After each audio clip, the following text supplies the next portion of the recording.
Nous sommes aujourd'hui le jeudi 24 Tevet et le 15 janvier.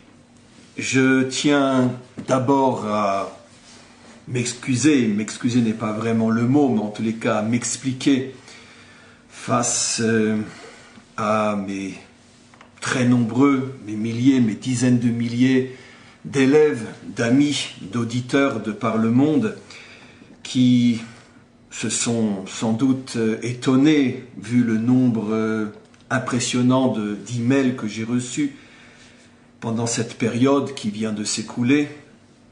Donc se sont étonnés effectivement du fait que, contrairement à mon habitude, je suis apparemment resté silencieux pendant les jours qui ont précédé cette intervention d'aujourd'hui et particulièrement pendant cette dramatique semaine qui a frappé la France et qui, d'une manière générale, a frappé le monde. Bien que j'avais prévenu que je serais absent pendant cette période, malgré tout, pourquoi je n'ai pas pris la décision d'intervenir plus tôt que prévu? Alors je tiens encore une fois à m'expliquer. D'abord une raison technique. J'étais absent, j'étais à l'étranger, j'étais aux États-Unis. J'étais très occupé. Une série de conférences, d'entretiens, de rencontres. Et je n'avais techniquement ni le temps, ni la possibilité véritablement d'intervenir. Et puis de toute manière, j'ai réfléchi et je me suis dit que c'était bien évidemment providentiel. Je ne pense que ce n'est jamais très intelligent et très juste, très opportun de réagir à chaud lors d'événements qui sont déjà en soi brûlants. On n'a pas forcément toute sa tête et surtout on n'a pas le recul nécessaire. Je pense que très légèrement la tempête s'est calmée. Je suis revenu à Jérusalem.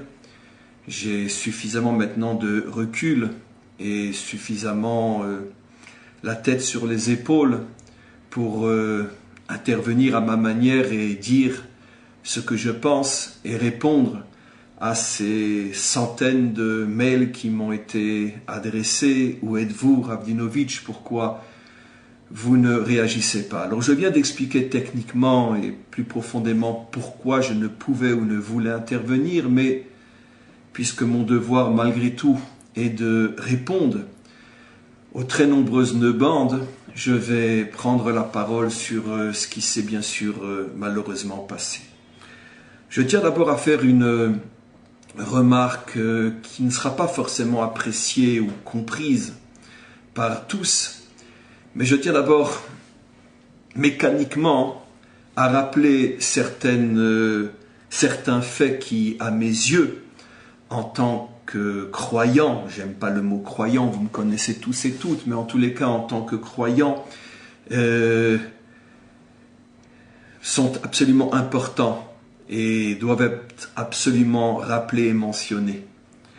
D'abord la position de la France. On se rappelle que quelques jours seulement après que la France ait décidé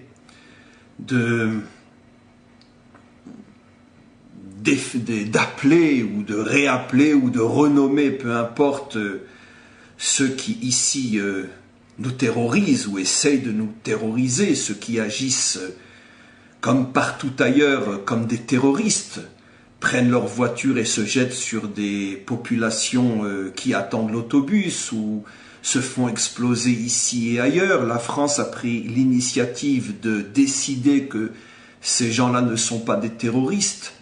C'était justement plus ou moins en pleine période où des voitures de gens normaux se jetaient contre notre population, en tous les cas certainement pas des terroristes, d'après la redéfinition de la France ou du gouvernement français. Et quelques jours après, tiens, la même chose commence à se passer en France.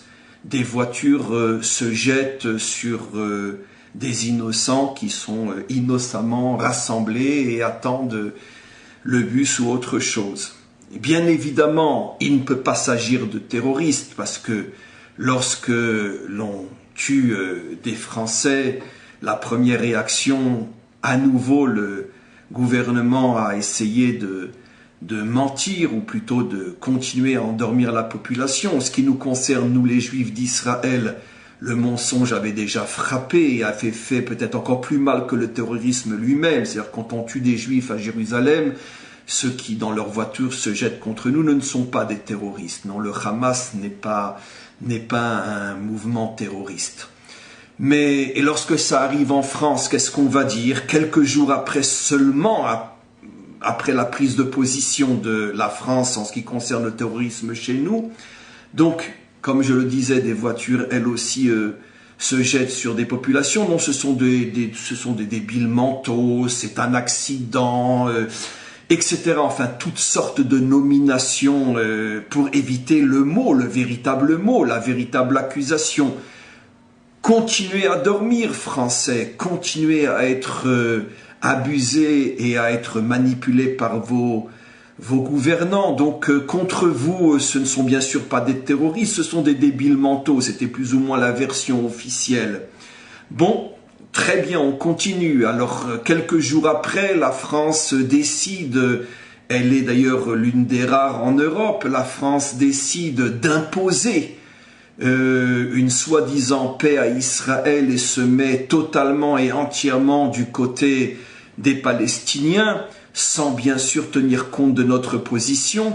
Donc la France continue, c'est une sorte de changement dans la continuité. Après avoir décidé que les terroristes ne sont plus des terroristes lorsqu'ils tuent des Juifs, on décide que seuls les arguments palestiniens sont valables aux yeux de la France. Et voilà que quelques jours après, seulement quelques jours après, Charlie Hebdo est attaqué, en commençant par Charlie Hebdo. On verra dans quelques instants aussi ce qui se passe quelques jours après seulement dans le supermarché où là ce sont des Juifs qui sont attaqués. Mais quoi qu'il en soit, tout commence par Charlie Hebdo. Alors je me dis, et bien sûr je sais très bien que ça ne passera pas au niveau du grand public ce que je dis, ce que je me dis, mais c'est quand même extraordinaire de voir ce hasard qui se répète à chaque fois que la France ou le gouvernement français prend position d'une manière abjecte,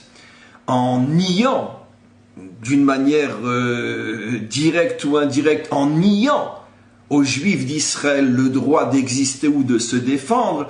Voilà que, paf et pan, la France, dans la foulée, quelques jours après, prend en pleine figure. Alors évidemment, c'est une constatation de croyant, elle n'engage personne, mais comme je ne suis pas seulement un penseur et un parleur, il est clair que je suis aussi un homme croyant, je pense qu'il était dans mon devoir de faire cette remarque. Je peux vous assurer, et là, je vous le dis, je ne suis pas un prophète, mais je peux vous assurer qu'au fur et à mesure que la France continuera à prendre des positions totalement injustes et dénuées de bon sens à l'égard des Juifs d'Israël, je peux vous dire d'avance ce qui va continuer à se passer, puisque les deux premières fois ne sont que le commencement d'un jamais 203, puis après d'un jamais 304. Pas seulement parce que c'est de la superstition ou de la religion ou de la croyance, parce que c'est mathématiquement et logiquement vrai, même sur le plan le plus cartésien, comme je vais le démontrer dans cette intervention. Ça ne peut pas être autrement, même si je n'étais pas croyant et encore moins superstitieux. Ce que je dis de toute façon est une vérité qui est juste et logique, même au niveau de la logique des choses, de l'aspect cartésien des choses et des événements, comme je vais encore une fois le prouver. Mais quoi qu'il en soit, après cette introduction, je veux revenir plus en profondeur sur ce qui se passe, en expliquant plus sur le terrain. La France donc continue.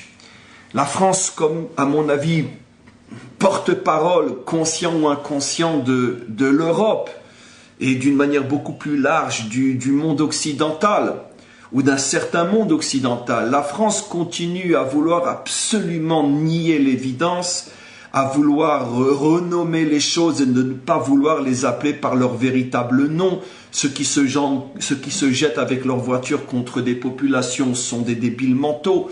Et regardons comment la France continue d'une manière absolument Le mot est peut-être fort, abject dans le sens qu'on est en train de tenir en otage à l'intérieur de mensonges, de tenir en otage 50 millions, 60 millions de personnes en faisant tout pour qu'elles ne se réveillent pas. Comment la France ou comment les dirigeants français continuent à tenir en otage, ça veut dire les désarmer face à ce qui se passe et ce qui va se passer. Comment la France donc tient son propre pays, sa propre population en otage, justement par ce refus, comme je l'expliquais, de nommer les choses par leur nom.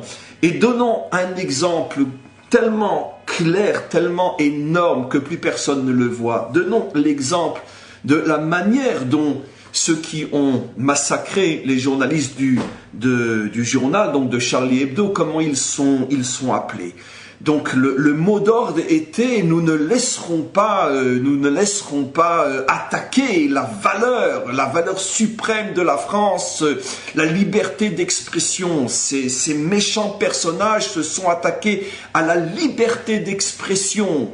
Et d'une certaine manière qui est l'âme, l'essence, le drapeau de la France. Effectivement, la France, comme on le sait, brille par sa liberté d'expression, d'une certaine manière, mais c'est pas le sujet. Mais quoi qu'il en soit, en vitrine, ça reste vrai.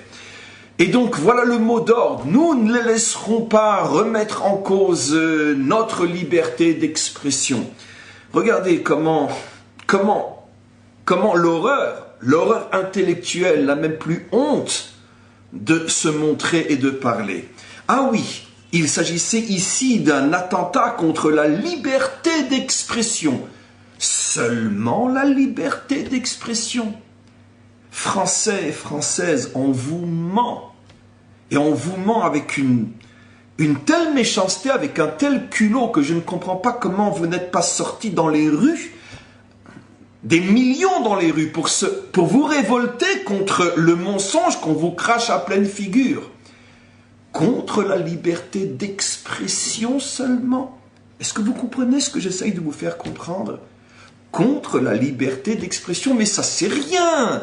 Ça veut dire qu'en vérité on vous masque, on vous ment, on vous masque le vrai problème. Mais ce n'est pas contre la liberté d'expression, c'est contre la liberté d'exister. C'est contre votre existence elle-même que l'on vous attaque, pas seulement contre votre droit à vous exprimer. En choisissant de présenter ces terroristes contre ceux qui s'attaquent à la liberté d'expression, les dirigeants français ont fait délibérément le choix de mentir, de minimiser à l'extrême le véritable problème.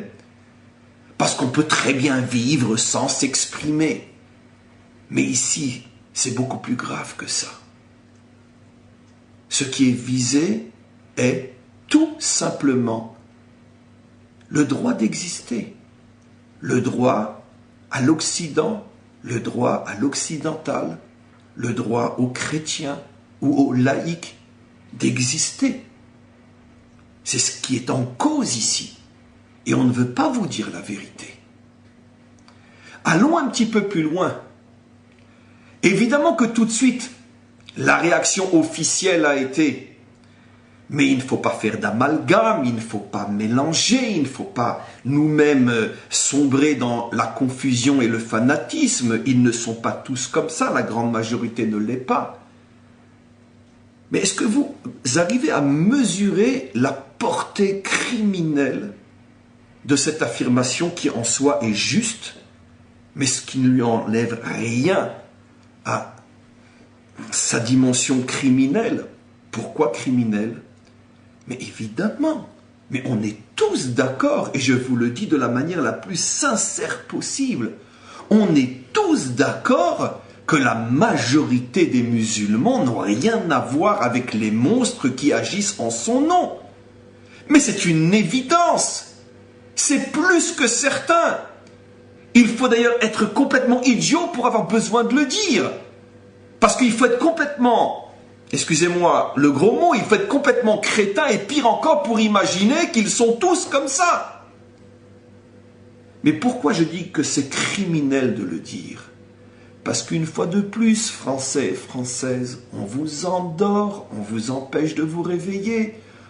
On ne vous dit pas la vérité, on ne vous rappelle pas les faits historiques évidents qu'un enfant de 8 ans devrait normalement savoir et comprendre. Qu'est-ce que je veux dire par là? Je veux dire par là qu'évidemment que la grande majorité n'a rien à voir avec ces terroristes. Mais le problème, mes amis, c'est que l'histoire ne s'est jamais faite ni dans le bien, ni dans le mal, avec ou grâce à la majorité. Ce n'a jamais été la majorité qui a fait l'histoire.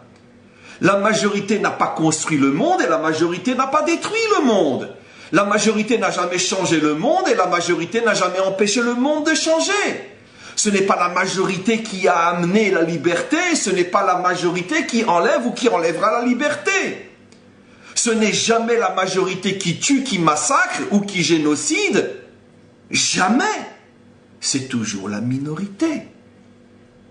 Ce n'est que la minorité qui fait l'histoire, dans le bien comme dans le mal, et malheureusement surtout dans le mal. Ça a toujours été la majorité qui a fait l'histoire. Même en tant que juif, enfant de parents rescapés de la Shoah, je dis et j'affirme que ce ne sont pas la majorité des Allemands qui étaient des nazis. Mais c'est la majorité des Allemands qui n'ont pas empêché les nazis de diriger l'Allemagne. C'est la minorité qui fait l'histoire, ce n'est pas la majorité.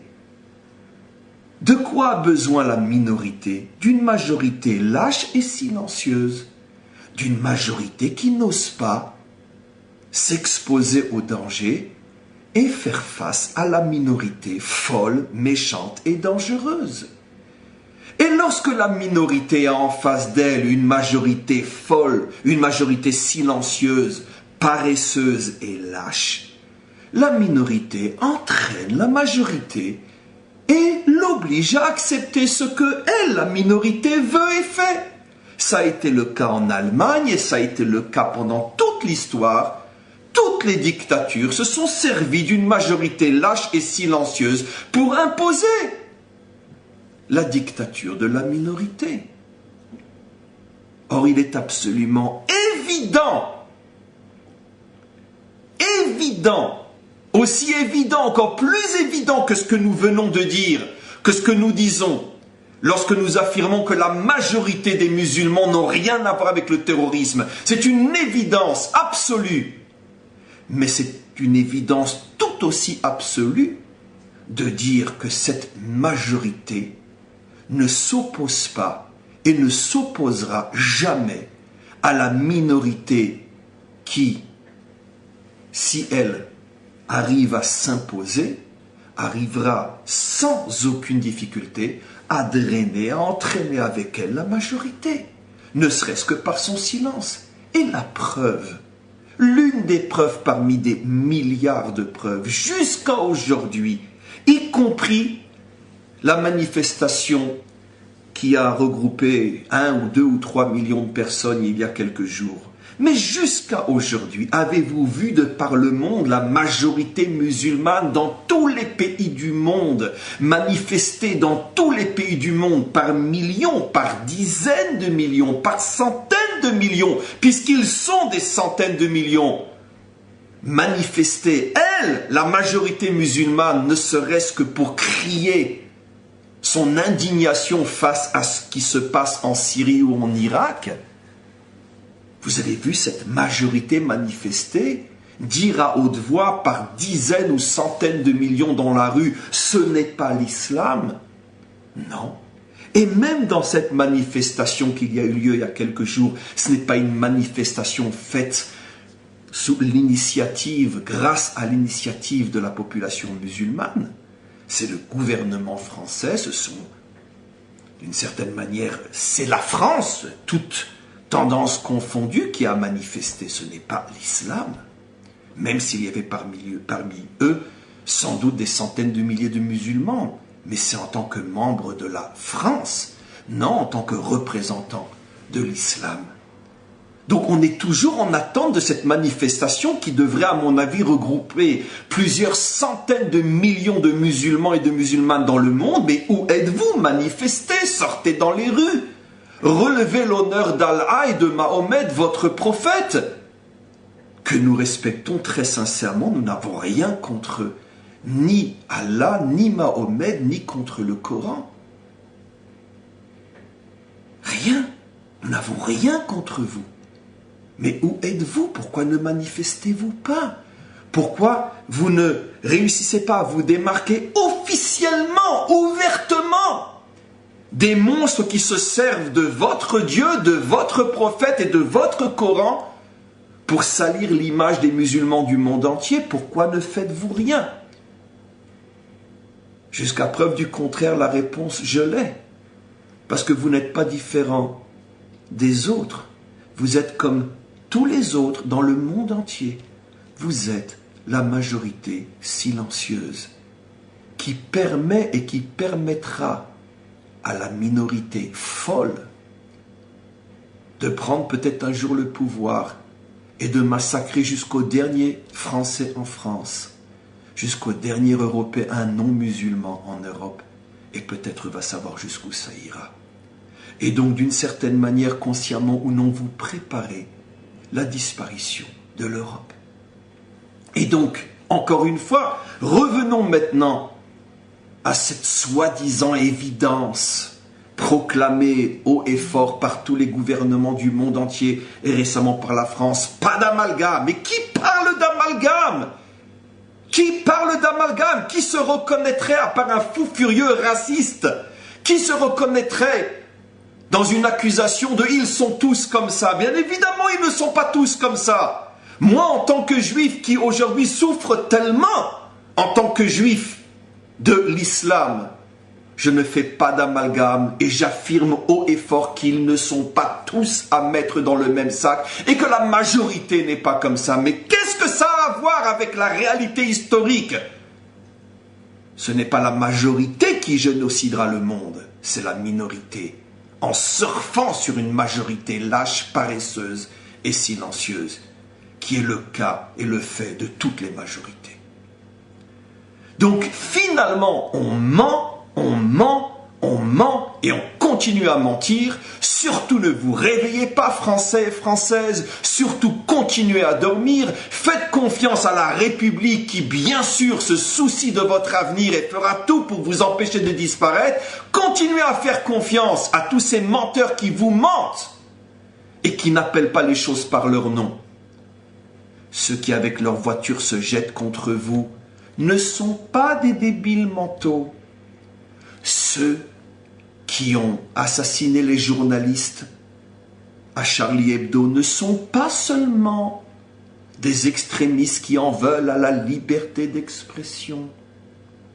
Et la minorité, qui ne représente pas la majorité, n'en a strictement rien à faire de ne pas être la majorité, car de toute façon, elle n'a pas besoin de la majorité pour arriver au pouvoir. Elle a simplement besoin qu'on la laisse arriver au pouvoir. Et la majorité, consciemment ou non, fait tout pour la laisser arriver au pouvoir. Allons un petit peu plus loin. Continuons à analyser ces événements. Cette fameuse manifestation qui a regroupé en France et à Paris, si je ne me trompe pas, plus d'1 million de manifestants, et en France, d'une manière générale, plus encore. Et tout le monde, bien sûr, s'émeut, s'émoit, la République veille, nous n'avons aucune inquiétude à avoir. Ça y est, on a pris les choses en main. D'abord, avant d'analyser ce qui s'est passé, faisons un simple petit historique. Ah, tout d'un coup, la France semble se réveiller. Mais après des décennies pendant lesquelles la France et l'Europe plantent des graines de mensonges dans une terre d'hypocrisie, est-ce que vous espérez autre chose qu'une récolte de mort et de terrorisme? Tiens, qu'est-ce que je viens de dire? Mais évidemment. Ça fait des décennies que l'Europe est à genoux devant l'islam. Pas l'islam en tant que religion, mais l'islam en tant que force économique, politique, peu importe.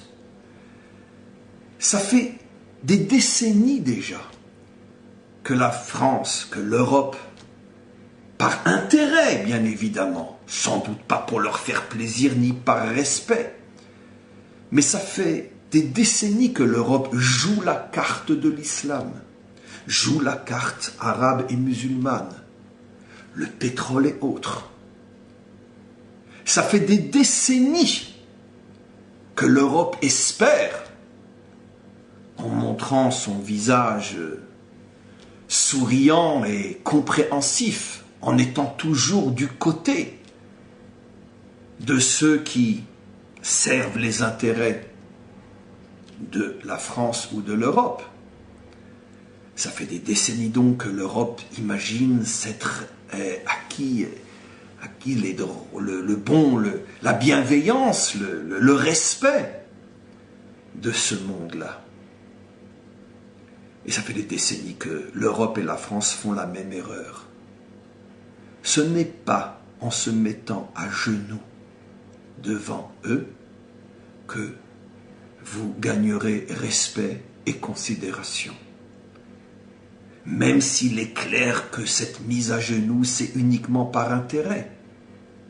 Mais c'est peut-être pire encore, car à leurs yeux, sachez que lorsque l'on se met à genoux et que l'on fait des pirouettes et des galipettes et des sourires, même parce que ça sert vos intérêts, mais tout ce que vous gagnez en échange, c'est une déconsidération totale, un mépris total. Car il y a une chose que vous ne voulez absolument pas comprendre, que le monde occidental, y compris chez nous, car malheureusement nous aussi nous sommes ici en Israël, fortement influencés par la pensée ou la maladie occidentale. Vous voulez absolument vous mettre dans la tête que ce monde fonctionne comme le vôtre, que l'esprit musulman ressemble à l'esprit chrétien, que les Arabes réagissent et fonctionnent comme les Occidentaux. Mais ce que vous refusez de comprendre depuis des décennies, c'est que chez eux, ça fonctionne exactement à l'inverse. Pour nous, ça nous est très difficile de comprendre ce mécanisme fou de je fais une chose, ils comprennent tout le contraire. Alors que chez nous, quand je fais une chose, on comprend ce que je fais. Quand je dis un, tout le monde entend un. Quand je dis blanc, tout le monde entend blanc. Comment se fait-il que quand je dis un, ils entendent deux ou zéro? Quand je dis blanc, ils entendent noir ou vert ou bleu? Comment est-ce possible? Mais la réponse est simple, parce que vous êtes tellement imbu de votre orgueil puant de croire tout savoir et de vouloir plaquer votre manière de penser sur les autres que vous ne vous rendez même pas compte que vous avez construit la potence, vous avez acheté la corde à laquelle vous êtes en train de vous pendre. Ces gens-là ne pensent pas du tout comme vous. Lorsque on essaye de leur sourire, de montrer qu'on est avec eux, que l'on se met à genoux, que l'on compatit, que l'on fait tout pour servir leurs intérêts. Tout ça chez eux est compris avec et en un seul mot: faiblesse, lâcheté, manque de dignité. Eux ne comprennent pas ce que vous pensez qu'ils vont comprendre. Si on est de votre côté, soyez du nôtre. Si on est avec vous pour nos intérêts à nous, soyez avec nous au moins pour vos intérêts à vous. Ce langage-là est un discours occidental, chrétien, ça ne passe pas. Ils ne comprennent pas cela. Eux ne respectent que la force, que le courage, que la grandeur, que la détermination. Cette civilisation ne comprend que le langage du fort, pas celui de l'amour, de la gentillesse, de la compassion, de la pitié, ni même celui de l'intérêt. Ils ne respectent que le fort. Et quand ils voient que les Occidentaux, et surtout les Français, se mettent à faire des pirouettes et des galipettes et toutes formes de prosternation, même s'ils savent que c'est à prendre uniquement comme une vitrine et du bout des lèvres, parce qu'en fin de compte, ce que tout le monde cherche, c'est son intérêt. Mais la différence c'est que le musulman, le vrai, même pour son intérêt, il ne se prostitue pas, il ne baisse pas la tête, il ne fait pas des pirouettes et des courbettes, même pour son intérêt. Parce que l'islam ne vénère que le fort, ne vénère que la force et ne respecte que celui qui sait se faire respecter. Et donc vous faites figure de quoi, petit Français? Vous faites figure de quoi? Vous faites figure de lâche, de faible. Vous n'avez plus de dignité à leurs yeux. Et plus vous essayez de servir leurs intérêts, plus vous essayez d'être de leur côté, plus vous avez de compassion et de pitié, plus ils vous cracheront au visage, plus ils vous détesteront, plus ils vous humilieront, et plus vous serez un objet de mépris à leurs yeux, parce que plus que tout, ils haïssent ceux qui ne se respectent pas. Ils haïssent ceux qui ont perdu leur dignité. Ils haïssent ceux qui sont prêts à vendre et à se vendre pour servir des intérêts qui ne valent pas plus qu'un baril de pétrole. Et ça, vous n'avez toujours pas compris. C'est vous, les différents gouvernements français qui avez amené la mort sur votre peuple. C'est vous qui êtes en train de préparer tout ce qui va se passer encore. Parce que vous n'avez pas compris, vous les Européens, que vous avez vendu votre dignité depuis des décennies déjà. Et ça, eux, ne vous le pardonneront jamais. Car ils ne traiteront jamais, ne feront jamais la paix, ne négocieront jamais avec une civilisation qui a vendu sa dignité. Et ça, vous allez le comprendre, mais trop tard. Au lieu de l'avoir appris doucement, calmement, dans les écoles, vous l'apprendrez dans la rue. Au lieu de l'avoir appris dans la douceur, vous allez l'apprendre dans la terreur. Et c'est irréversible, car votre maladie est déjà au stade de l'agonie et vous ne pourrez plus vous en sortir. C'est sans doute d'ailleurs pour ça que les dirigeants mentent à leur peuple, parce qu'ils savent très bien que le malade étant incurable, autant continuer à leur faire croire que ce sont des fous qui étaient au volant des voitures, autant continuer à leur faire croire que seule la liberté d'expression est en danger, autant continuer à leur faire croire que plus on va être de leur côté et peut-être mieux on s'en sortira. Continuez à endormir vos populations, France, continuez à dormir, ce n'est pas grave. De toute façon, peut-être mieux vaut-il mourir endormi que mourir éveillé. Ça fait peut-être moins mal, on s'en rend moins compte. Je voudrais revenir sur un autre fait important, cette fameuse manifestation. Oui, grande manifestation, c'est vrai, je le dis sincèrement. Mais toujours avec la même vitrine inacceptable que la majorité n'a pas su déchiffrer. Je sais que je ne suis pas le seul à l'avoir vu. J'étais encore aux États-Unis lorsque, sur ma boîte email, je lisais les nombreuses demandes. Mes raves, intervenez, dites quelque chose. Certains m'ont même demandé s'il fallait aller à cette manifestation ou non. Comme j'ai déjà expliqué, techniquement et plus profondément encore, je ne voulais pas, sur le vif, prendre position. Mais à ceux qui m'ont demandé, doit-on aller à cette manifestation ou non, j'ai tout de suite répondu non, il ne faut pas y aller. Pourquoi? Mais enfin, Rav. Non, personne ne m'a demandé pourquoi. Ceux qui m'ont posé la question me connaissent trop pour avoir évidemment vite et bien compris ma réponse. Pourquoi?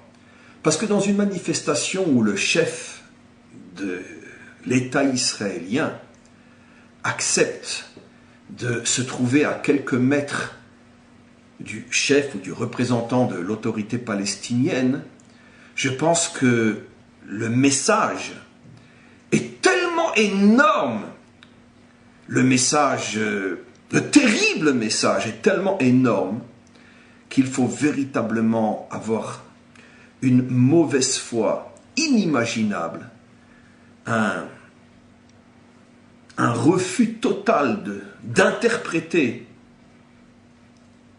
ce que ce genre de situation peut signifier.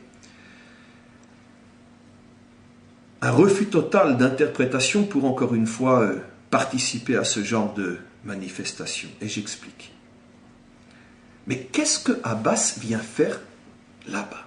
Qu'est-ce qu'il va faire là-bas? Qu'est-ce qu'il vient faire, dans cette manifestation? Mais quel est le rapport? Quel est le rapport? C'est l'Europe qui est en danger aujourd'hui. Quel est le rapport? Il n'est même pas encore un chef d'État officiel. Qu'est-ce qu'il vient faire là-bas? Après, on essaiera de comprendre qu'est-ce que Benjamin Netanyahou faisait là-bas. Mais qu'est-ce qu'il vient faire là-bas? Mes amis, le message est tellement cruel, est tellement horrible, est tellement terrible, que sincèrement, je me fais du mal. Je fais allusion au fait que je me fais du mal. Je n'arrive même pas à le dire. Je me donne un coup sur ma santé en le disant, tellement je préférais ne pas le dire. C'est ma santé qui est en cause, tellement je vous promets que j'ai mal en le disant. Quel est le message? Mais le message est simple. Chez nous en France, chez nous en Europe, c'est du terrorisme. Bien que ce n'est du terrorisme que contre la liberté d'expression, bien évidemment. Chez nous, c'est du terrorisme. Mais chez les Juifs en Israël, non. Ce ne sont pas des terroristes, ce sont des libérateurs. C'est la raison pour qu'il n'y ait absolument aucune possibilité de dire, puisque ici, chez nous, en Israël, ce sont des musulmans, là-bas, ce sont des musulmans. Chez nous, ce sont des musulmans se référant ouvertement au Coran et à la religion de l'islam. Et chez vous, en France, ce sont des terroristes qui ouvertement se réclament du Coran et de la religion de l'islam. Donc, le pont et peut-être l'analogie coule de source. Si chez nous, ce sont des terroristes, des vrais, des méchants, des pas gentils, donc peut-être chez vous en France aussi. Ah non, non, non, non, non, non, non, non, non, non, non. Chez nous, ce sont de méchants terroristes. Chez vous, en Israël, ce sont des libérateurs. Même s'ils font la même chose, même s'ils parlent du même Dieu, même s'ils invoquent le même prophète, même s'ils étudient le même ouvrage, chez vous, ce sont des libérateurs. Ils ont le droit de le faire, le devoir de le faire, qu'ils continuent à le faire. Et pour le montrer au monde entier que chez nous, on peut tous crever, le monde s'en fout, on ne manifeste que quand c'est chez eux, chez vous les Français, on demande d'urgence à Abbas de venir, bien qu'il n'a rien à faire là-bas. On lui demande de venir pour que le message reste fort. Ceux qui tuent des Juifs en Israël sont des libérateurs, pas des terroristes. Mes amis, c'est au moment de cette manifestation, vous entendez ce que je dis, vous l'enregistrez, vous le gardez, parce que ça va ressortir dans quelque temps et très vite. Le jour où Abbas a participé à cette manifestation, le gouvernement français a signé de ses propres mains que les attentats allaient continuer. Oui, vous avez dit que chez nous, ceux qui se jettent avec leur voiture contre nous sont des libérateurs. Chez vous, ce sont des malades mentaux. Vous avez eu... non, mais chez nous, ce sont des libérateurs. Vous avez eu vos malades mentaux qui se sont jetés sur votre population. Vous avez dit que les Palestiniens avaient le devoir de nous imposer la paix selon leurs conditions à eux. Vous avez eu Charlie Hebdo. Vous demandez à Abbas de manifester avec vous pour bien faire comprendre au monde entier, surtout aux Juifs, que vous n'avez qu'à crever en Israël parce que chez nous, ce ne sont pas des terroristes mais des libérateurs. je préfère ne rien dire en ce qui concerne la suite des événements chez vous en France. Vous continuez à vous entêter à faire de la lèche, vous continuez à suivre la politique bien française de la grande prostituée, parce que c'est ce que la France est depuis des décennies, la grande prostituée qui s'offre à celui qui donne le plus. Vous allez voir comment ils vont vous traiter, vous la prostituée. Vous allez voir comment l'islam considère les prostituées. C'est exactement le contraire que vous allez récolter. Tout le contraire. Mais laissons les événements arriver déjà. Vous savez, je me rappelle d'une intervention que j'ai faite en plein été, quand c'était le commencement du commencement, quand on commençait à savoir qu'il y avait 2, 3, 4, 5, 10 Français, 4, 3, 5, 10 Anglais, qui étaient partis rejoindre Daesh. À ce moment-là, c'est enregistré, c'est sur YouTube, c'est sur mon site, c'est partout. J'ai dit, les dirigeants vous mentent. Ils sont déjà des milliers, mais ils ne vous le disent pas. Regardez ce que j'ai dit au moment où personne ne le disait encore. Ils vous mentent, ils sont des milliers déjà. Il a fallu attendre que quelques semaines, 1 mois ou 2 maximum, pour que officiellement tous les gouvernants disent oui, c'est vrai, il y a des milliers de Français, il y a des milliers d'Anglais, il y a des milliers d'Européens qui ont rejoint Daesh en Syrie et en Irak.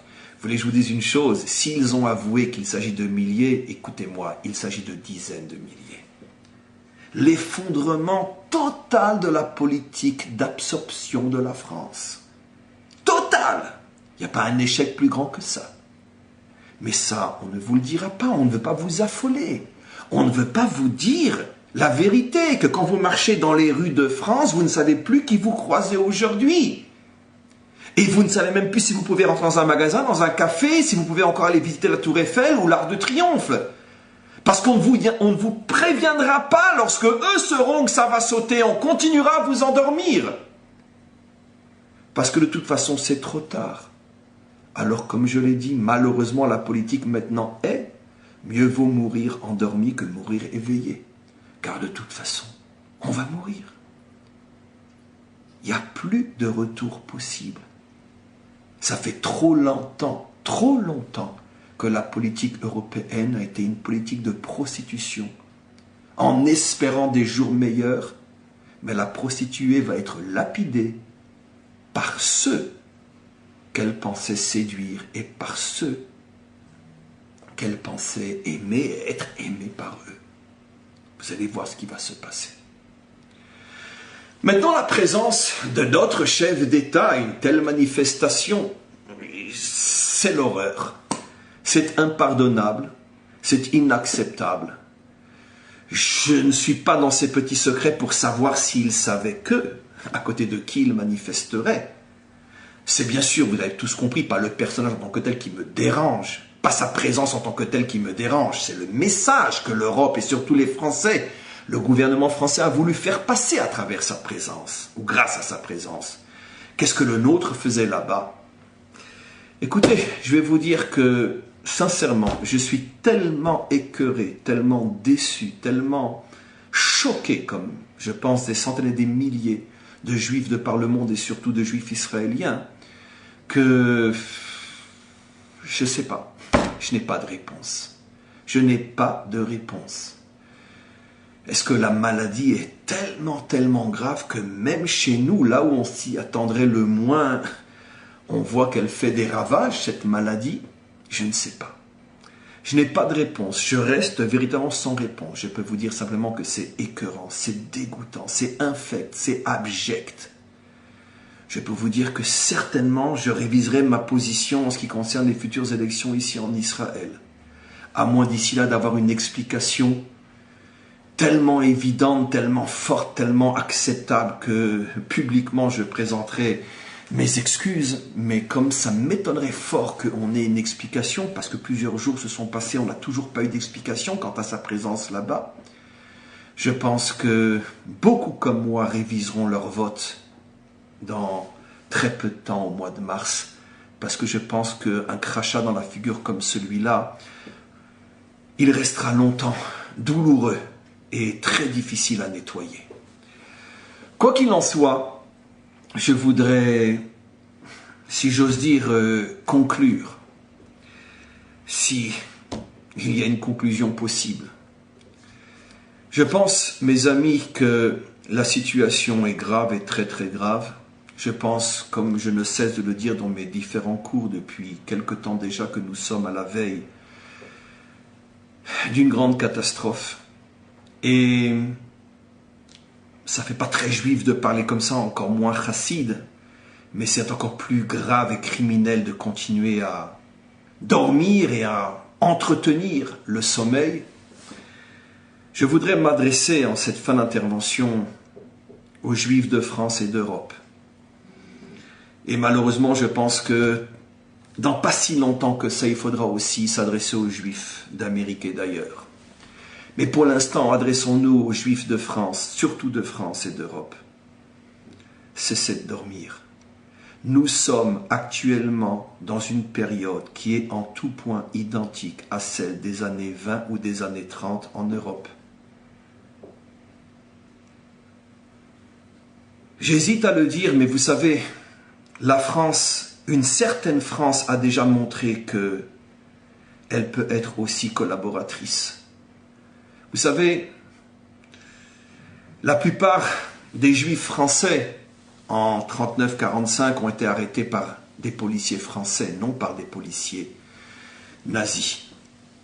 La collaboration est un fait français et bien français. Ne faites pas confiance à vos gouvernants qui vous promettent que la République prendra soin de ses citoyens. Ne lui faites pas confiance, parce que celui qui ne se sert même pas de la mémoire historique pour se protéger, alors qu'est-ce qui pourra le réveiller? L'Europe, le monde nous a déjà vendu une fois. La France, plus particulièrement, nous a vendu déjà une fois. Elle ne nous fera aucun cadeau la prochaine. Aucun cadeau. Et la République essaiera peut-être de protéger ses citoyens. Mais vous savez, dans les moments durs, ils sont tous des citoyens, sauf les Juifs. Et la France l'a déjà prouvé. Mon grand-père maternel était combattant français, décoré de la guerre 14-18. Il avait même été blessé pendant cette guerre. Mais quand les policiers français sont venus l'arrêter, on lui a dit, et qu'il a montré ses décorations, on lui a dit « Sale juif, ferme-la, tu n'es qu'un youpin, va-t'en ». Oui, c'est du passé. J'espère que ceux qui continuent à penser que c'est du passé n'auront pas besoin de se rappeler le passé quand ils seront déjà dans les trains qui les amèneront je ne sais où. Parce que c'est inévitable. L'Europe, et particulièrement la France, ne fera rien pour protéger ses Juifs au moment où elle-même aura le couteau sous la gorge. Les premiers qu'elle vendra seront les Juifs. C'est sûr, plus que sûr, et on n'a pas besoin d'être un prophète pour le savoir. L'histoire se répétera, parce que de toute manière, l'histoire se répète déjà. Sur le plan politique, le pire ennemi des Juifs dans le monde, sur le plan politique, je parle bien, c'est bien la France. Et donc, il en faut peu pour que ça descende après, à des niveaux beaucoup plus larges de la population, et va savoir quelles seront les prochaines étapes. Juifs de France et Juifs d'Europe, partez avant qu'il ne soit trop tard. Ne vous laissez pas berner, ne vous laissez pas tromper, arrêtez de dormir. De toutes les difficultés, celle de venir en Israël sera la plus légère de toutes, la plus facile de toutes, et celle qui très vite se transformera en véritable réussite. Mais les autres difficultés qui vous attendent si vous restez, celles-là se termineront dans les trains et dans la mort. N'écoutez plus ceux qui vous promettent un avenir meilleur. Je voudrais conclure véritablement en m'adressant aux différents dirigeants communautaires qui dirigent les communautés en France et ailleurs. aux responsables communautaires, aux rabbins. Jusqu'à quand vous allez tenir vos communautés en otage? Jusqu'à quand vous allez leur mentir? Jusqu'à quand vous allez être, consciemment ou non, des associés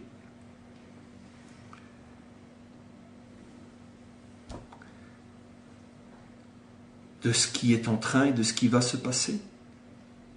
Jusqu'à quand? Jusqu'à quand? Votre devoir en tant que rabbin, en tant que dirigeant communautaire est de montrer l'exemple, de préparer votre venue ici avec toute votre communauté.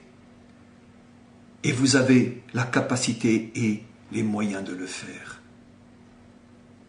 Vous n'avez plus le droit de vous taire, ou pire encore de mentir. De vous taire lorsque vous ne prenez pas position ou de mentir lorsque vous faites croire à vos communautés que tout ira bien.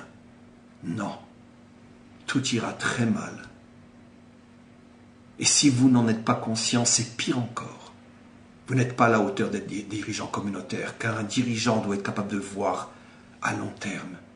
Et à long terme, pour ne pas dire à moyen terme, pour ne pas dire malheureusement à court terme, il n'y a aucune issue. Vous devez prendre vos communautés et venir ici. L'Europe ne veut plus de ces Juifs. La France ne veut plus de ces Juifs, même si le discours officiel est différent. La France ne fait rien pour protéger ces Juifs.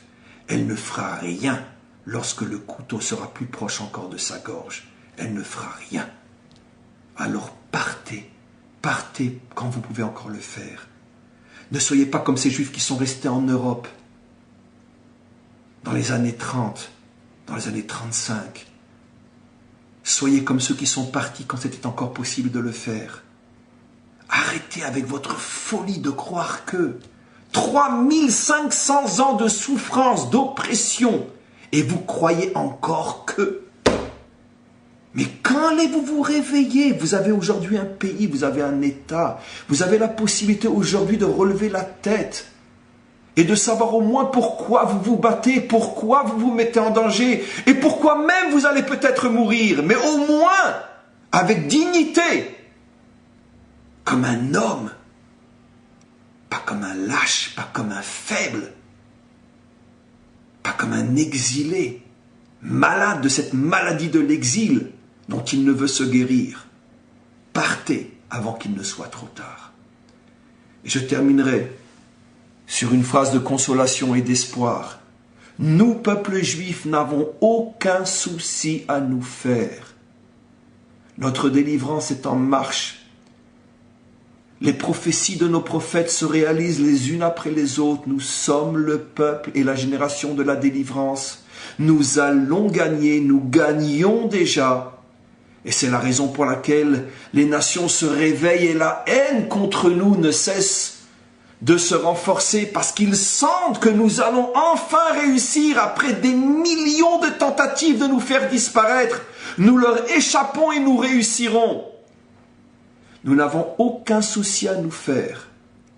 Nous avons réussi, nous réussissons et nous réussirons. Nous n'avons besoin que d'une seule chose, être tous ensemble, véritablement ensemble, unis sur notre terre. Et à ce moment-là, le Maître du monde fera descendre autour de nous une muraille de feu et de lumière. Et nous arriverons enfin, pas seulement pour nous, mais aussi et surtout pour l'humanité tout entière, pour tous les humains, qu'ils soient chrétiens ou laïcs, qu'ils soient musulmans ou bouddhistes, qu'ils soient jaunes, noirs ou blancs, pour toute l'humanité. Nous réussirons enfin à libérer les humains.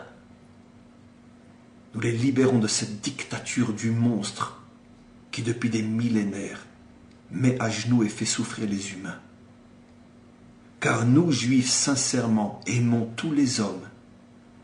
Nous aimons les musulmans, nous aimons les chrétiens, nous aimons les blancs, nous aimons les noirs, nous aimons les rouges, nous aimons les jaunes. Nous aimons tout ce qu'il y a d'humain dans ce monde. Notre combat n'est ni contre les autres religions, ni contre les autres races, ni contre les autres couleurs. Nous, peuple juif, sommes le peuple qui libérera le monde de la dictature des monstres, de ceux qui ont des formes humaines mais qui ne le sont pas. Et lorsque nous serons libérés de ces monstres, alors nous tous ensemble, chrétiens, musulmans, bouddhistes, hindouistes, jaunes, noirs, rouges, blancs, tous ensemble, nous ferons cette grande ronde autour de la terre pour fêter la libération de l'homme, pour fêter la victoire de l'homme. Et nous, peuple juif, tous ensemble ici à Jérusalem, nous aurons enfin réalisé notre mission, celle que le Maître du monde nous a confiée, d'aimer tous les hommes et de libérer l'humanité tout entière. Amen, Vechen Yeratzon.